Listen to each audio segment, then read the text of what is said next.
Et cette question maintenant, les pollutions plastiques sont-elles une bombe à retardement? Ça, c'est la question que pose un rapport de l'OPEX, l'Office parlementaire d'évaluation des choix scientifiques et technologiques. Voilà son constat. Après un an de travaux, le plastique est le troisième matériau le plus fabriqué au monde, après le ciment et l'acier.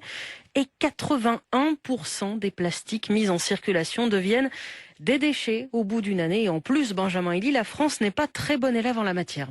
900 000 tonnes de déchets plastiques sont enfouis chaque année en France. Le taux de recyclage est médiocre, indique le rapport. Pour notre pays, il s'élevait en 2018 à 24,2%. C'est très loin de l'objectif fixé par le gouvernement, 100% en 2025.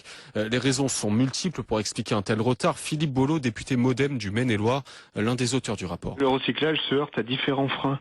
Vu l'effondrement du prix du pétrole, un plastique vierge est toujours plus avantageux à utiliser par un industriel qu'un plastique recyclé. Quand de plus, le plastique recyclé est censé avoir des qualités moindres, vous imaginez bien qu'on va beaucoup moins l'utiliser. Ce rapport juge aussi trop timides les politiques de réduction du plastique, comme l'interdiction des sacs de caisse en 2016 et les mesures à venir en 2022, notamment avec l'interdiction du conditionnement dans des emballages en plastique des fruits et légumes frais.